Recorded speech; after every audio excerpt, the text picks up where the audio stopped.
Писти за мен една сбъдната мечта.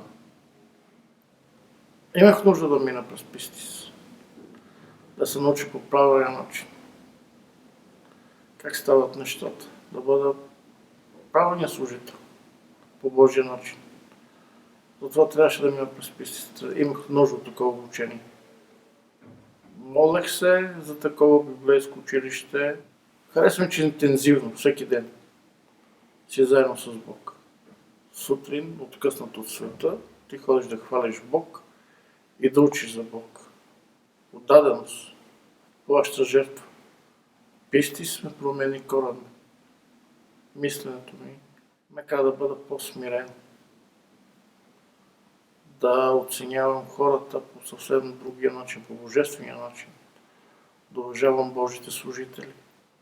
Вярвам, че имам призив да бъда служител на Бог. Но не знаех по какъв начин. Вярвам, че това, което получих в Пистис, просто виждах как Божия народ му трябват истински служители. Самото слово го казва. Да се молим на Господара на жертвата, той да изпрати работници. Има нужда от служители, защото Словото на Бог казва, народа му загива от липса на знание.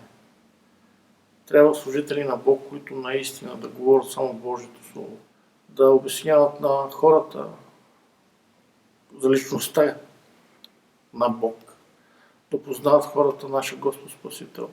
Да търсят истинското му лице. Характера му. Един проповедник, ако не познава характера на Бог, то не може да го каже на хората, да го обясни, да им го покаже. Защото много хора познават Бог до някъде, но не познават истинското лице. Аз вярвам, че навсякъде, независимо дали в България, всяка една държава, има нужда от служители.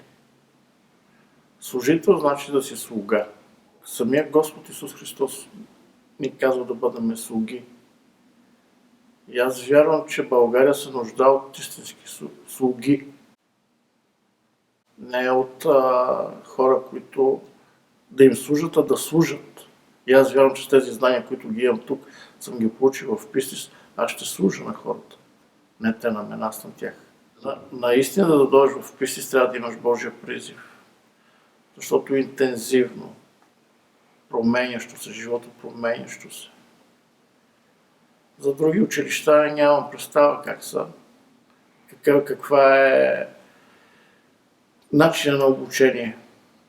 Но тук в Пистис предпочитам го на хората. Заслужава си. Допитат.